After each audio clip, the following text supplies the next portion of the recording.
যে professional representation বা PR পদ্ধতিটা এখন আলোচনায় বেশি আসলো কেন?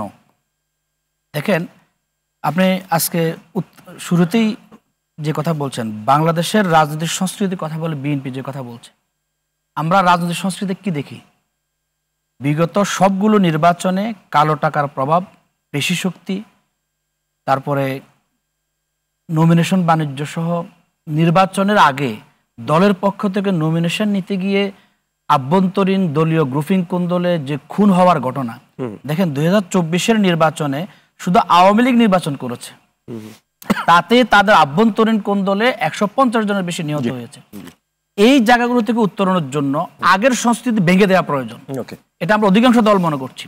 এখন সেই সংস্কৃতি ভেঙে দিয়ে আধিপত্য, ক্ষমতায়ন, লাঠিতন্ত্র, সে জায়গা থেকে বের হয়ে এসে পিআর পদ্ধতি আপনি দেবেন বলেই যে আমি বিপদটা শুনতে চেয়েছি। আমি বিপদ বলার আগে না, পথটা তো আপনি বলবেন, আমরা শুনেছি বা শুনবো, কিন্তু এই বিপদটা সিস্টেমটাকে ভেঙে চুরে দিয়েই আমরা চাচ্ছিলাম যে এগুলো থেকে দূর হওয়ার জন্য পিআর পদ্ধতি। এখন রিস্ক কি? দেখেন, প্রতিটা কাজের রিস্ক আছে, প্রতিটা পদ্ধতিরই পজিটিভ দিক আছে, নেগেটিভ দিক আছে।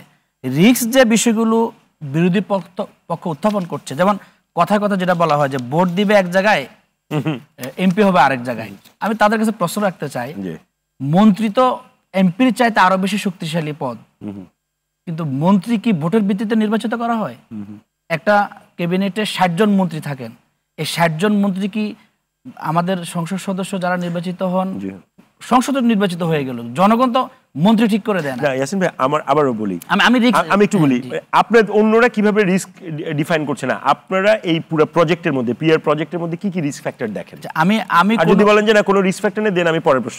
আমি মনে করি রিস্ক ফ্যাক্টর আছে, তবে সেটা বাংলাদেশের গণতন্ত্র উত্তরণে রিস্ক ফ্যাক্টর জায়গা থেকে, যেমন একটা স্টেবল সরকারের বিষয়ে কথা আসছে, যেমন বিএনপি বা আওয়ামী লীগ তারা 34% বা 40% ভোট পেলে 150 জন নির্বাচিত হতে পারে না। আমার বিশ্বাস পারস্পরিক পরমত সহিষ্ণুতা যেটা, এটা রাজনীতিতে প্রতিষ্ঠিত হতে পারলেই এবং জুলাইয়ের আন্দোলনের পরিপ্রেক্ষিতে এটা হতে হবে, সেই রিস্কটা কেটে যাবে, সেই রিস্ক থাকবে না।